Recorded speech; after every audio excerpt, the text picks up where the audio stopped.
Samahan niyo kaming pumunta sa birthday party ni Chase. Tapos na nga kami mag-ready at itong batang to ready nang umawis. Nakakita nga ng ibon tong batang to, ayun, hinabol niya pa. Grabe pa. Ewan ko ba kung bakit bit-bit niya yung nasa tenga niya. Sabi ko wag nang dalhin pero pasaway. Ayun, dala niya pa rin. Etong time na to, nag-aantay kami ng tricycle kaya hinayaan ko lang siya dyan sa tabi. Tamo tong batang to kung saan sa naglalaro. Pag ito na dapat talaga naman. Kurot talaga yan sa akin, va. Anyways, wala pa rin yung tricycle. Sobrang tagal kaya init na ako. Mainit na rin yung ulo ko guys. Dahil sa batang to. Buti naman at may dumaan ng tricycle para naman makabiyahe na kami. Tuwang-tuwa pa nga tong batang to nung sumakay kami. Dumaan muna kami ng Pioneer para sana bumili ng regalo pero ang ending ang reregaluhan yung anak ko pala.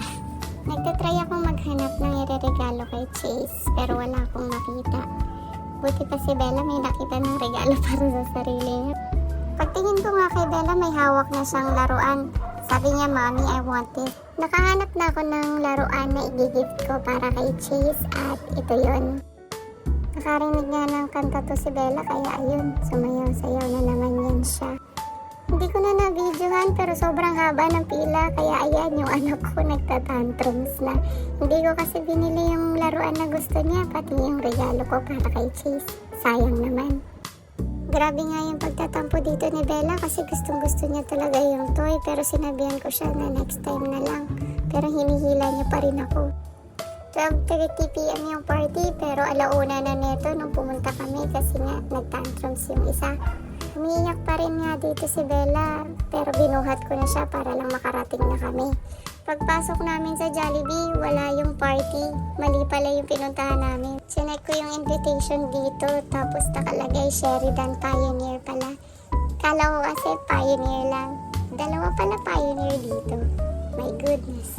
Nagpahatid na nga lang kami ni Bella para makarating na agad dito sa party. Pero nung pagpunta namin, eto hindi siya nakikihalubilo. Halubilo? Buti naman at nakarating na kami dito sa party para naman makalasap-lasap na kami ni Bella ng aircon. Grabe, sobrang init ngayon. Sobrang Latina. Super okay. May pag-games pa nga dito at natalo yung boys kaya ayan yung punishment nila. I-spell nila yung pangalan ni Chase gamit ang puwet nila. Pagkatapos nga nilang mag-spell ng Chase, ineme pa sila ng host na i-spell din daw yung Jolly Ray's happy birthday na nasa tarpaulin. At syempre, ito talaga yung inaantay namin ni Bella, ang makakain ng Chicken Joy. Actually, yung food ng mga kids, spaghetti. Pero kasi si Bella hindi siya mahilig sa spaghetti kaya chicken na lang yung pinakain ko sa kanya. Siyempre, tatanggalin natin yung balat kasi save the last for the best. Ano daw? Save the best for last. Si Bella naman kumuha na ng kutsara para gawing sabaw yung gravy. Hinimay-himay ko na nga yung manok para makakain ng maayos si Bella habang siya ginagawang sabaw yung gravy. Huwag kayong mag-alala guys kasi nagugas ako ng kamay dyan. Napansin ko ang nauubos na ni Bella yung gravy kakapapak kaya ayan binuhos ko na lang siya sa kanin. Marunong naman ang kumain si Bella mapisa pero sinusubukan ko lang siya dito kasi nga baka madumihan siya. Tapos na kami kumain ni Bella kaya napapicture na kami kay Chase. Pero si Chase kasi naantok na kaya wala na siya sa mood. Sabi ko na nga lang sa tropa ko samahan na lang yung anak niya magpapicture para kahit papaano may picture sila ni Bella. Itong time na to, ina-announce na ng host na palalabasin na daw si Jollibee kaya natatakot na tong batang to. Lumabas na si Jollibee pero tong batang to hindi niya pa nakikita. Kalmado pa si Bella dito kasi hindi niya pa napapansin nandyan na si Jollibee sa likod niya. Nung tinuro ko si Jollibee, itong batang to biglang tumiklop na para bang natanggalan ng angas. Ewan ko ba pero si Bella kasi takot na takot talaga siya pag nakakita ng mask. At ito na nga, nag-start na mag-perform si Jollibee. Kinikilig sa'yo, Jollibee! Kinikilig sa'yo! At syempre, hindi kompleto ang party kung hindi magpe-perform si Jollibee.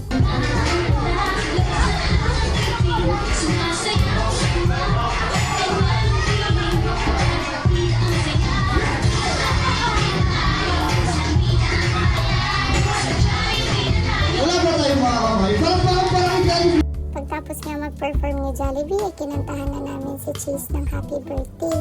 Si Bella naman pumila na para makakuha ng gift galing kay Chase.